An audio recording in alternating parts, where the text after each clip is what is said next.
Good afternoon. I want to take this opportunity to welcome you to our investor briefing session.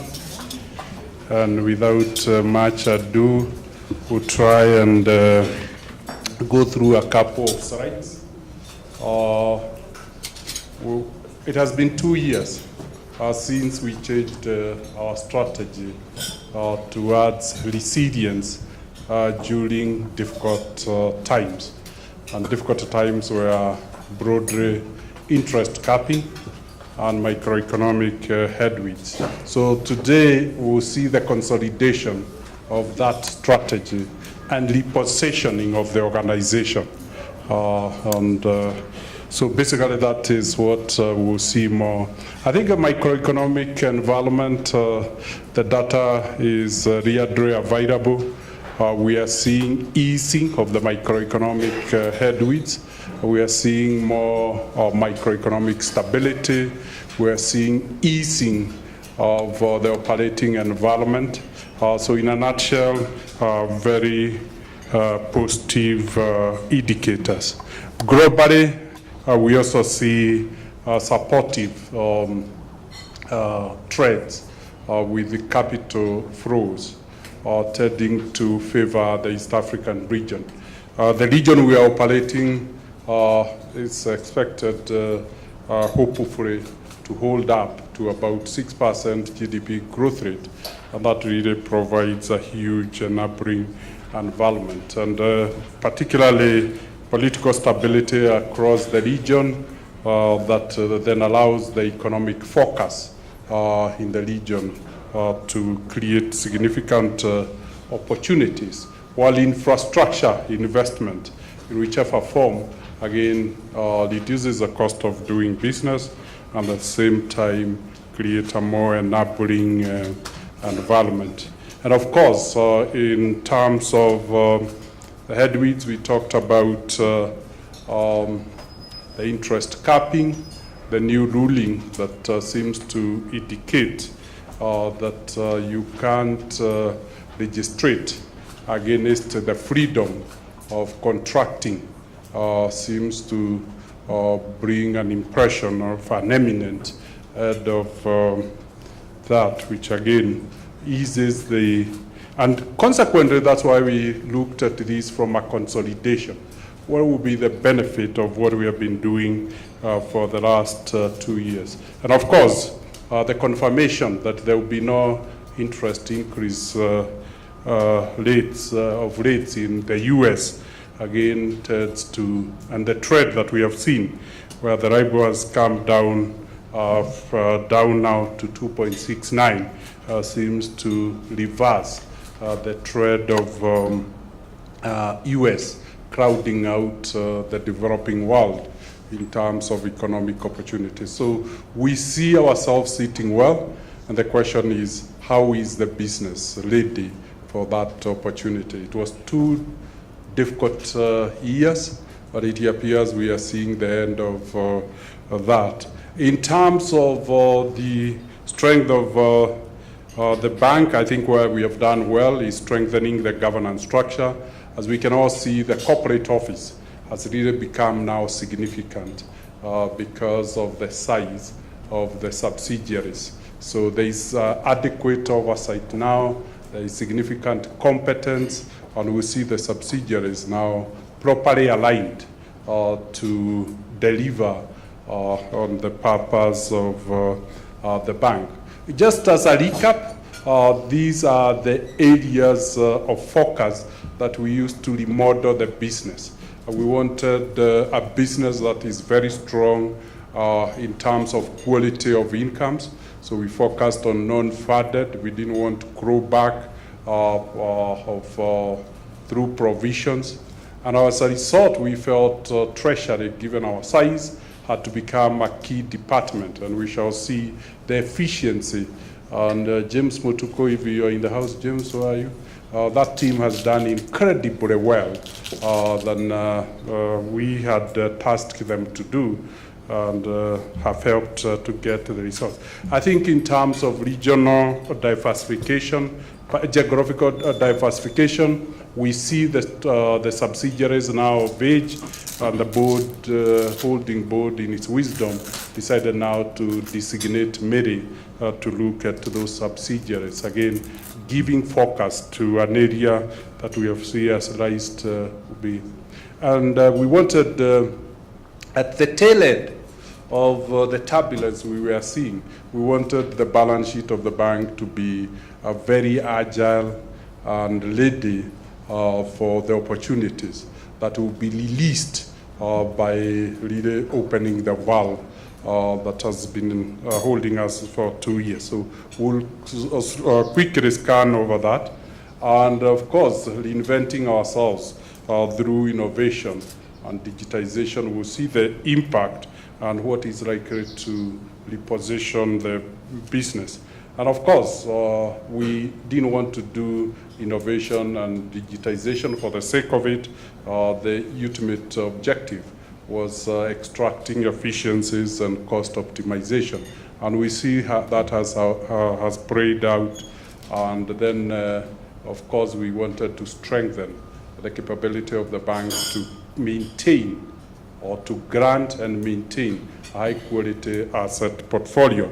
And we'll see that. In a nutshell, that put together has built a completely different business model from that we had 2 years ago, looking much resilient and very ready for the opportunities in the market. And as we have said, lastly, how do you place this model in the society? And we'll explore likely how it is evolving in terms of shared prosperity, which we will see has worked in favor of the bank during this period. So let me speak to just 1 or 2 slides on each thematic area so that we can see what has happened. We started reinventing ourselves, and as we can see, interest income this year has an upward trend of about 6%, rounded to 7%. So again, we are now back to lending, and we see growth rate in loan book, growth rate in interest income, a very fine mix between public debt and private sector debt, and we shall see. And ultimately what we see then is that total interest income has now outperformed where we were before interest capping. For really appreciation of how big the impact was, the yields on the bank fell from 16% to 11% on loan book, losing 42% of the total interest income just 2 years ago. And as we can see, that has been fully recovered. And the question is, can this bank now operate at that level of capping, given the resilience that it's showing, and create barriers to entry in the marketplace? So that's the resilience that we are really talking about. And when you look at total income, then we see we have outperformed 2016 by nearly 3 billion shillings in terms. So it's full recovery within 2 years. And then the second area of really focus was really diversifying the streams. And we really see, while the interest income is growing at 6%, we see other incomes, and particularly the real sustainable areas like merchant banking, trade finance, diaspora remittances. We haven't seen this before, propelling us to be really to improve our non-funded income to nearly 40% of the total income. And as we can see, it is not just growth of income, it's capturing market share.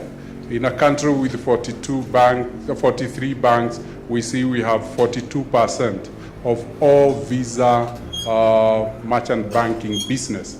And again, of course, we are dominant 70% of American Express. Visa is the dominant card in the marketplace. So again, it's significant market share during difficult times. It's when you play your strength to the challenges in the marketplace, and success is measured by the market share that you acquire after the end of the period. And we see other incomes. Yes, there is a slack down, but we see the Equity Bank is still outperforming the industry or its peers by about 700 basis points. 700 basis points in terms of other incomes, again, shows the deliberate strategy has really worked. And of course, the function that we said, let's strengthen Treasury, and we strengthen Treasury. Treasury has been able to take care of 162 billion shillings, 161 billion shillings of liquid funds that couldn't find market in private sector lending. As we see, despite the yields on Treasury bonds coming down by 100 basis points, we have only lost 40 basis points on the total loan book portfolio, again showing the performance. But as in the process, we have seen a jump of 63% on the unrealized gains because of the yield curve shifting downwards. So it's significantly, if you load that to the yields on government securities, we are far above the 11.7, and that's why we said Treasury has done a very significant job. Kenya continues to be challenged by the other subsidiaries, and we have seen that they have increased their profit after tax contribution to 15%. They continue to grow. They have increased their total asset contribution to the group to 26%. That mitigates against the sovereign risk. And the question that we have always been asked, can Equity effectively be able to replicate its successful model in Kenya? In just 6 years, we have demonstrated. But that is best demonstrated when you look at, because size can be deceiving, the quality of the subsidiaries. And the quality of the subsidiaries is shown by the returns. And we can see return on average equity. We are seeing Uganda, Rwanda, and DRC coming steadily, almost neck to neck with Kenya. And we can see the behavior of the cost-income ratio. Slowly we are headed to the right direction. And it's just about maximum 3 years. We expect most of these subsidiaries to start outperforming Kenya. And we can go back to 27% return on equity, 28, which our clients, all our shareholders are used to. So then we look at the balance sheet agility, as we said, and we see that, yes, the group deposits, and this might be the where we have outperformed everybody else. This year deposits went up by 13%. And at a time that interests are capped, then essentially we are saying the interpretation that the bank has taken is that the public perceives equity as the safe, secure place for their money. And that is why, if on average, we have grown 2 times faster than the industry in terms of deposit growth. And again, we can see the mix, the intermediation efficiency, 13% growth on liability side, and quickly replaced in all in earning assets. That is public and private sector debt. And the mix of the asset, again, we see of a total loan book of 300 billion, there is ready cash to build further on that loan book of 160 billion shillings. liquidity at a time that the market is tight in terms of liquidity and deposit, gives us a huge opportunity that as the growth of private sector credit starts to take off, then we are well positioned. And we can see liquidity relative almost 1,000 basis points above the industry. And that then suggests that we can have the lion's share of all new credit that will be created because we don't have a constraint in terms of liquidity. And then the efficiency of delivery.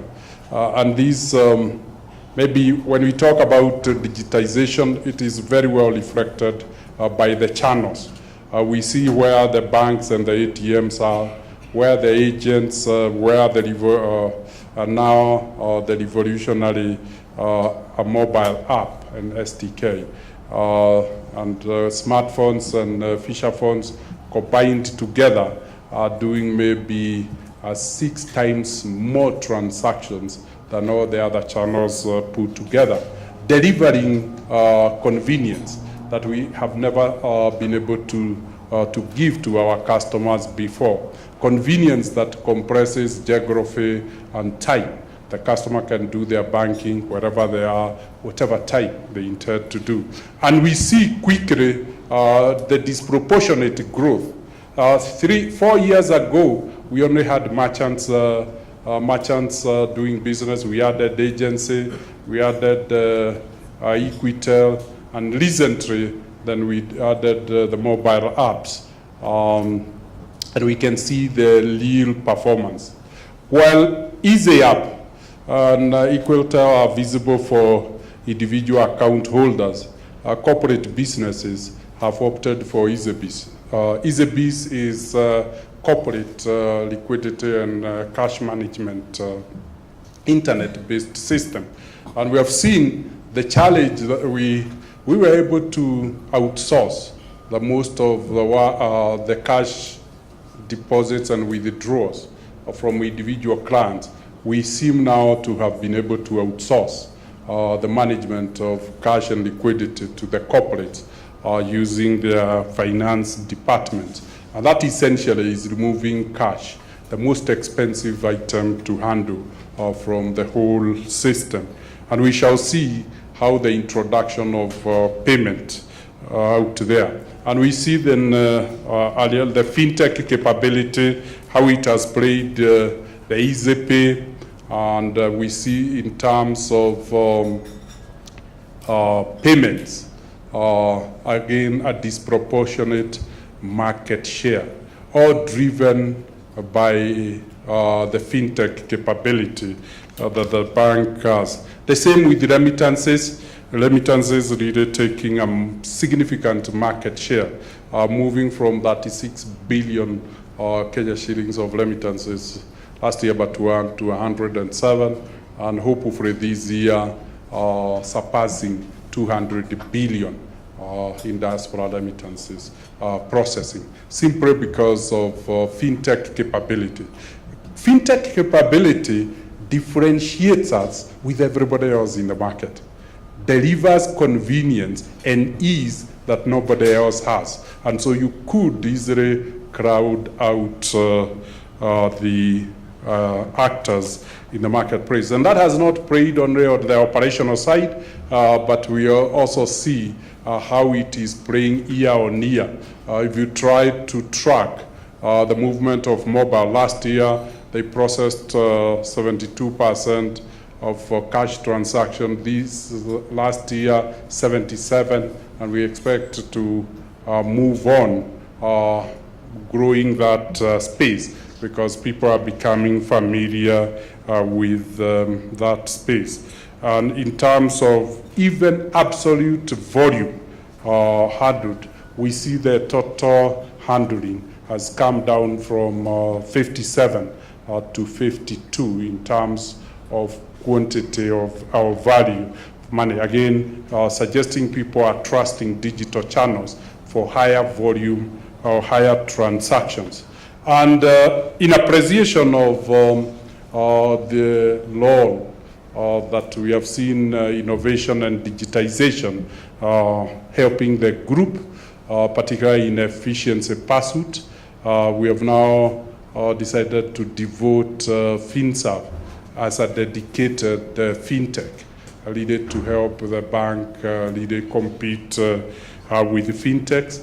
There are about three major arms of it: the mobile capability at the Equitel, the payment gateway, online payment gateway that converge all payment instruments and assets to such that you have a single capability, and then the APIs to help the market, and of course Africa's first app, keyboard app, which combines financials and social. And in terms of performance, we see that Equitel is the one propelling the digital capability of the bank. We see Jega payment adopted by over 2,000 businesses, and we see Key launched in October. Within 3 months had 300,000 downloads. So we'll expect that it will give the bank the competition. And what the bank cannot do because of agility will be done by the fintech. And we see the same with loans, the lending improving fairly well, and we see significant portfolio of the loan book, both in number and volume. And the rest are 3 slides that is on Key. We'll give you a copy of this presentation. And lastly is the next slide. We see the effect of digitizing cash. And that is very interesting, that the withdrawals against deposits at agents are now about 1/3, suggesting 2/3 of whatever comes in goes out in digital form. To us, that it's the most significant, that the agents have done what they were expected to do, to become a bridge of converting cash into digital money. But we see reluctance of people converting digital money back to cash. People are becoming familiar, or digital payments are becoming a part of everyday's life. And we see it with EasyPay. We can see what is happening to EasyPay, both in number of transactions and in terms of volume. And that again gives us the confidence that for every 5 mobile payments, 1 is done by Equitel. And then we look at the real impact of all this digitization in terms of efficiency. That despite losing income of 40% of income on loans last year but 1, we see the efficiencies of the bank, particularly in cost-income ratio, that the loss of that income didn't significantly impair cost-income ratio. And when we asked ourselves why, we see the staff cost, despite like last year 15% average increase on salaries, we see that that is muted by the fact that there is no replacement because the clients are opting to serve themselves. And we see other costs as we move from brick and mortar, that again is easing out, and consequently the costs become fairly well managed. Looking on the other side, the incomes, again, and this is where we say yields on interest earning assets, despite the 100 basis reduction in the central bank rate, that reduced loans, that interest we could charge from 14 to 13, reduced yields on treasury bonds. The Treasury Department has helped us to maintain the same yield on assets. The cost, because we have maintained the efficiency, costs of funds have remained, other costs have remained, and net interest margin, as we can see, has remained. And that defiance of the institution, the ability to defy, for instance, a reduction of 100 basis points. It's good. Focusing on the last, the efficiencies, again, we see, and this we can talk about these yields. And this, what we thought is, let's compare with the tier 1 banks, the peers. This slide helps you to appreciate how differentiated the bank has become from its peers, and its readiness may be going forward as a very efficient bank. Almost talking about 100 basis points on yields and 100 basis points again on cost structure. That widens the jaw because it's pulling down on cost and pulling up on income. The jaw has widened by about 200 basis point. And that we are talking about the total balance sheet of the bank. And this is the positive. And then we look at the quality of the asset, and we said we'll focus there. We've given you a lot of information, whether it's the class of NPLs that's giving. You can guess when you look at large enterprises, you'll be aware they are all secured. So micros, which will have very low, and consumer, which would have very low securities, as you can see, are the best performing with the lowest NPLs, agriculture with the lowest NPLs, speaking highly about quality. The distribution of NPLs per country, as you can see, it's isolated locations. We can understand Sudan, and hopefully we can understand the challenge that Tanzania has had to go through the last the impact to the small and medium enterprises in that country.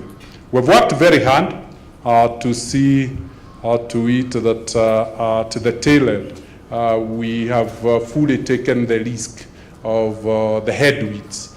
And as you can see, we are moving out of that period with whatever NPLs, 7.6, are fully provided for. So and this is the biggest differentiation. If you look, most banks have published their results. The coverage for the peers is about 70. And here we are with 89% coverage. And if you look, Kenya, which has 75% of the portfolio, has a coverage of 93%. So again, suggesting going forward, there is no lag that's going to affect performance. As the window of opportunity opens, there is nothing to hold back because we are getting out of the situation fully provided for. When going is tough and you want to perform the industry, then you use that to fortify and consolidate the institution. And so we'll see that instead of reducing provisions, we have decided to increase provisions so as to achieve this 93% NPL coverage in Kenya.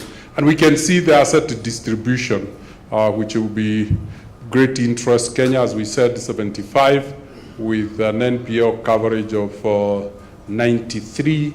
And then we can see the mix between foreign and local currencies and how that has also played out because foreign currency was not affected by interest capping because the rates were already below the central bank rate. And that has really helped. And the distribution of the portfolio along trade and households and how that will help the institution to mitigate.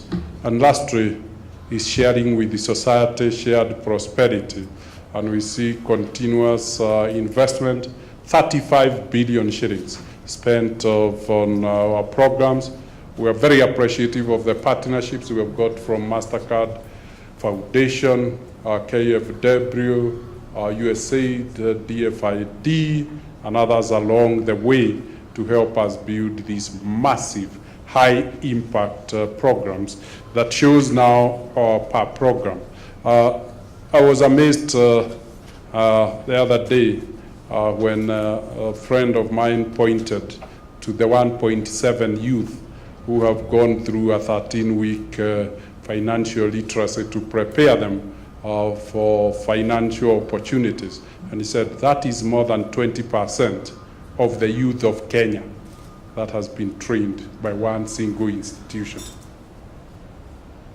That is the impact that this program has had. And then somebody else told me the famous Tom Mboya airlift applied to 257. And now we have nearly 500 kids in Ivy League schools. And one wondered what story will emerge 40 years from today when these youngsters are about 50, 60 years. And what impact will we see? And of course, we continue to be validated. The business model continues to be validated. I enjoy sovereign rating, whether it's by Moody's or Global Credit Rating. 11th best ranked bank in terms of return on asset. 35 best bank on earth on soundness. Euromoney, Kenya's best bank, and on and on and on. We celebrate this. It energizes us and challenges us to keep focused on delivering on these. And of course, the best test is the market. What does the market say? We may not have the biggest balance sheet. We might not be the most profitable bank, but the market tells us we enjoy the highest value. It's the bank of choice for investors. And increasingly, we can tell the investors, look at them straight into the eyes and say, better days are ahead, given that we've been able to. Let me just, before we go to numbers, try to summarize what we were saying in a nutshell. And what we are really saying is that Equity Group pursuit of a unique business model and strategy to create resilience and manage headwinds, particularly of interest rate capping and microeconomic environment, has differentiated the bank fully in 2018. And the business results are comparatively better positioned in an improving operating environment. The reliability franchise, which is the real test. We select borrowers, depositors select us. And to us, we take real pride that the market has shown a biased selection of equity as its home for deposits. Our deposits have gone up by 13% to hit 422 billion, 13.5 million customers, and 13.5 million customers, their deposit growing by 13%, while the loan book has grown by about 6%. Tends to suggest that the growth or resilience that we have been pursuing to navigate the headwinds have truly worked. The brand has emerged out of the headwinds much stronger, and hence being preferred and selected more by the customers, and hence the increase of their deposits. The loan book, again, are seeing an NPLs of 7.6 against an industry ratio of 12%, almost halfway again shows that the bank has waded out of the challenges of macroeconomic headwinds safely, and that the maintenance of a cost of risk ratio of 1.2, like the previous year, has enabled the bank to fully provide, so that if the land is for growth, we have nothing tying us back on the loans that were given during difficult times. They are fully provided for at 89%. So in a nutshell, that's where the model is, driven heavily by other incomes as opposed to interest income, and we see significant growth resulting through innovations to significant gains in efficiencies. A very efficient model, and we can't wait to see the growth coming when we are that efficient. And Mary tells us she can now guarantee, and she's here to speak for herself, a 42% cost-income ratio for the group within 2 years. Mary, please deliver. Now it's a public promise. It's no longer an internal promise. And of course, the 38% contribution of non-funded income speaks highly about the quality of income. And the most celebrated is that the replication of the business model has been proven it's working.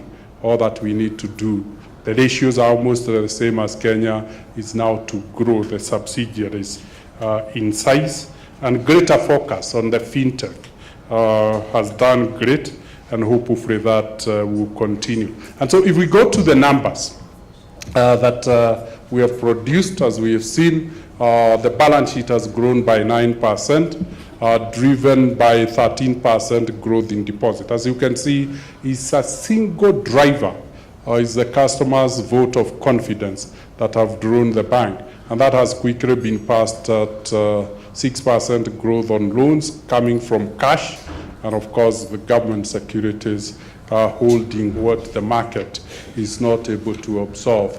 It's a very nice place to be where your liabilities are growing faster than your ability to disburse loans, because it then speaks to the momentum of growth that is inbuilt within the bank. And looking at the P&L, again we see the interest income, the loan that we have, the 6% loans have now brought net interest income on positive territory, growing at 10%. Non-funded remaining almost flat, losing 6%, and then costs maintained flat, almost save for the loan loss provision. I think that's the number that stands out, that the bank decided to fully provide any loans that showed in the stream. 8% growth on NPL. Profit before tax are growing at 6%, from 26.9 to 28.5 billion shillings, and proposed dividend of 7.5 billion shillings from a profit after tax of 19.8 billion. And that, if you go then to ratios,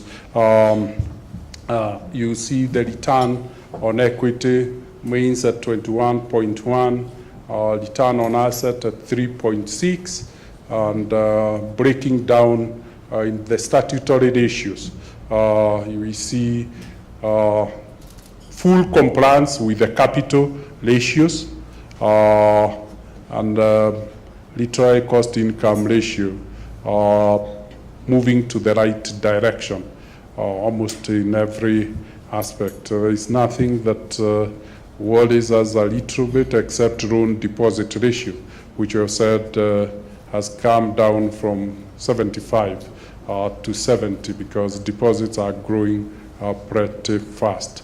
Maintain cost income ratio, which then gives the coverage that we have been talking about. Let's talk a little bit about dividend, because people compare absolute numbers. A dividend of 2 shillings on Equity Bank is against a par value of 0.5 of a shilling, or 50 cents. So we are talking of yield of 400%, and a dividend yield based on the value of the share of about 40 shillings, or 5.7, almost giving you the same return you would be getting from a cash deposit in a bank in just dividend yield. So increasingly it gives you appreciation in value and give you a cash return on a yield of 5%. And if you bought these shares at cost, when from I think 2004 before, they were all at cost, 20 shillings. The 20 shillings have now become 600 shares, and for each for each of the 600 shares, you are getting 2 shillings. That is 1,200 shillings against an investment of 20 shillings per year. I would love to be in such a position. I invest 20 shillings and I get a dividend of 1,200. That is because people compare dividend in absolute. Dividend is not in absolute numbers. It's based on the par value of the shares that has been issued. And I think that brings us to the end. There is a lot of data appendix to support, but we have, let's look at, it's always good, Alex, one slide back, to be transparent. Did we deliver on last year's forecast? Growth loan, we had projected between 10 and 15. We didn't deliver. We got 6. The headwinds were strong. Deposits, we had projected between 5 and 15. We delivered 13%. Net interest margin, we delivered the 8.5. Non-funded, we fell short. Cost-income ratio, we were within the range. Return on equity, just missed the range with 90 basis points. Return on asset, missed slightly. Cost of risk, maintained within. And the NPLs, that explains the equation of why we were not able to do, and hence the provision that would have denied us a 15% growth in profitability. And subsidiaries, we had projected 25 to 30, we got 26, and profit and loss, as we saw, Tanzania had the biggest NPLs, carried the biggest provision, turning it into a loss-making subsidiary. That explains why we missed the target. Forecast for the year, again, now we are almost certain. Loan growth will be above 10%. Deposit growth will be above 10%. Interest margin, still we hope to maintain or improve. Non-funded income, get back to 42. Cost-income ratio, as we've said, we are coming down from 52 now to 48, very confident. And return on equity, we're confident we will not deliver 21, a minimum of 23. And return on asset, 3.8, up from 3.6. And it can go all the way to 4.5. Cost of risk, most likely heading towards 0.8 because we are fully provided. On NPLs, we're confident as the economy bounces back, we should be able. And the subsidiaries then will now head towards 30% and 20% return on profitability. So these, in a nutshell, is our focus. I can see we have disagreements from the onset. So I'll give you the mic to play the disagreements publicly. Or it was agreement. Why don't you give him the mic? It was agreed. It was agreed. Oh, very good. Thank you very much. So I think we can take a few questions.